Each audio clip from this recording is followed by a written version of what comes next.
Greetings, everybody. This is Abubakar Farooqui, and you're listening to my podcast. And today, this podcast is on a very important topic. It is in one way and in many ways connected to the topic of Muslim identity. So let's talk about Muslim identity a bit. What exactly do we mean when we say Muslim identity? In fact, Muslim identity is something that is central part of our lives. And we are, having ethnic identities, having human identities, genders, and so many things involved, and a national identity as well. But what makes us being a Muslim, what makes us a Muslim? And how do we feel like being a Muslim? And what shapes this identity of ours? And why this is so relevant? So I have some opinions to share on this one. The most important thing in terms of identity when it comes to, you're discussing something and you're talking about identity. So what is the most important identity that, provides you the clarity and provides you the goals, ambitions, and thinking and purposes and all those things, right? So it's very important to question this. Which identity of yours? There are many identities you're carrying. You're carrying a Pakistani identity. You're a Muslim. You're carrying a cultural identity, an ethnic identity, so many identities. You have a gender identity. You have lots of identities. And district-wise, when you talk about, you have a city-based identity. You have a village-based identity. There's so many identities, sub-identities. But then when it comes to defining the basic, the baseline morality, the baseline ethics, the code of conduct, the life you're going to have, the values you have for yourself and for the people around you and the world around you, then there is only one identity, not only one identity, but in a sense that should be an identity that is going to set the mark, that is going to be the standard, that is going to provide you most of the answers, if not all the answers. Then this identity, in one sense, it could be an ideology of yours as well. So that identity is the central identity of yours. So in that matter, that should be placed at the first slot.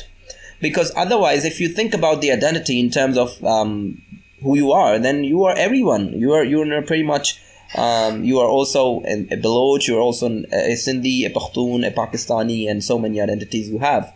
But what identity is the one that is central to who you are as a person?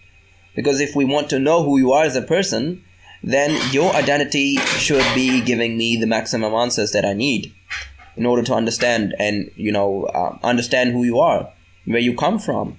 And by that logic, you should be able to understand that Muslim identity is something that we need to be able to assess, and we need to be, taking and deriving our concepts from. The core concepts, the beliefs, the fundamental principles and beliefs and ethics, basically the baseline morality that we start from, all of these, in the cases of Muslims, they are derived from Islamic philosophy, and the Islamic core doctrines are derived from that. So the Muslim identity as a whole is something that we need to understand as a superset.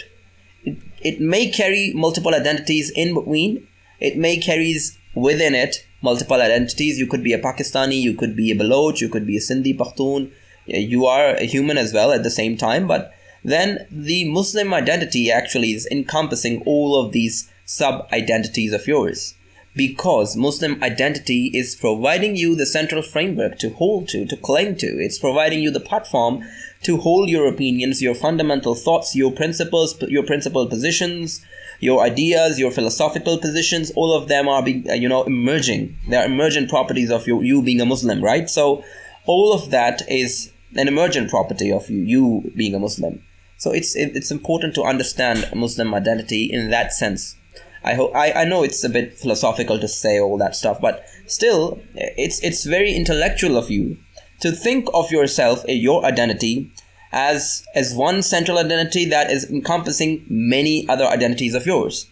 Because at the end of the day, there's one identity of yours that is dominating your lifestyle. At the end of the day, there's one identity of yours. There could be cases in which it's not happening, but most of the cases, as I've come to know, and most of the cases which are in my experience, I have seen this happen. That there's one identity that is painting all other identities, and that this one identity of yours is providing support and material and frameworks for other identities to flourish and thrive. And by that logic, it established that the Islamic identity, the Muslim identity basically, is something which is carrying your purpose of life. It has purpose of life, it has a belief system, it has a socio-economic and socio-political system that is governed by the principles of Islam. And so there is pretty much every aspect covered in that very identity. It's basically an ideology. So for a Muslim, his or her Muslim identity is all-encompassing. It's a superset which is carrying all other identities, but the central identity that when we talk about Quran, we look at the prophets and the conduct of the prophets with the messengers' conduct with their people, with their nations. And they used to say that Ana awwalul muslimin and Ana awwalu min al muslimin. I am the one, I am the first of the Muslims, I am the one among the Muslims. These were the phrases that were used by the messengers in those times with their people who were absolutely rejecting them, right? So the identity based on religion it looks like an old-fashioned and old-school concept, but in Islam's case, we do understand very well that Islam is not something that is going to perish. Islam is going to live forever as long as the last Muslim is going to come onto this planet and live his or her life.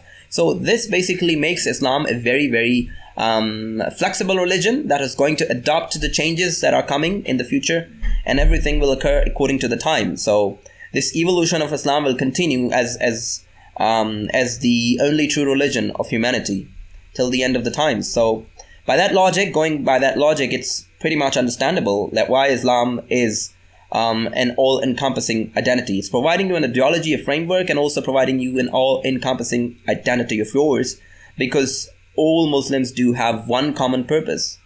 One basic purpose. All Muslims are united on this purpose, and purpose of life is not an easy question to answer. It's a big question. And your identity should be providing you that. At least it should be providing you the purpose. It should be providing you the mechanism to achieve that purpose. So Islam, in that sense, making you a Muslim is, building the foundations of your Muslim identity. And that is why it could be an all-encompassing identity, and it's a good straightforward way for a Muslim to come out of this identity crisis of yours and take control of your emotions and take control of your reasoning and use your reasoning faculty as well as your emotions that have been given to you by Allah subhanahu wa ta'ala for the betterment of your own personality and for the collective society and the civilization or the nation or whatever you want to call it. You live in that community, right? So you have to work for its betterment as well as your own personal improvement. And this should be the right way, I think, heading forward in this direction. The identity crisis should be solved, and you should have one all-encompassing identity of yours that should dominate all other identities. It could be, for Muslim, it should not be any other identity other than the Muslim identity, right? So for a Muslim, it should be there.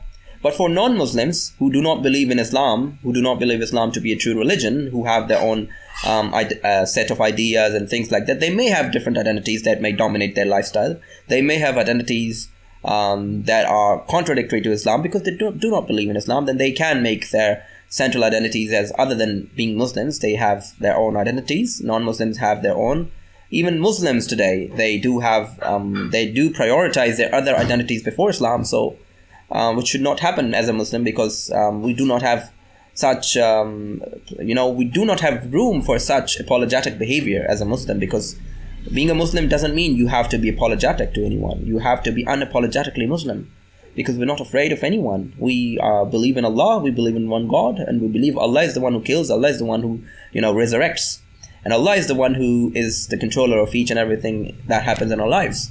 So we don't have to be scared of anyone. We don't have to be afraid of anyone, and our identity is very clear. We have to be very confident on that. We don't have to be afraid of anyone in that sense. So it makes a lot of sense why Muslim identity is central and very important for Muslims to understand their purpose of life, because without having a solid idea and concept of the Muslim identity, it's hard to make sense of the purpose of life and the direction in which the life is moving.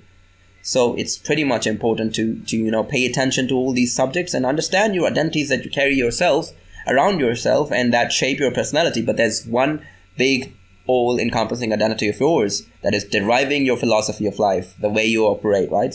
So hope that makes sense. Barakallahu li wa lakum fil Qur'an al-Hakim wa nafa'ani wa iyyakum bil ayati wa dhikr al-Hakim.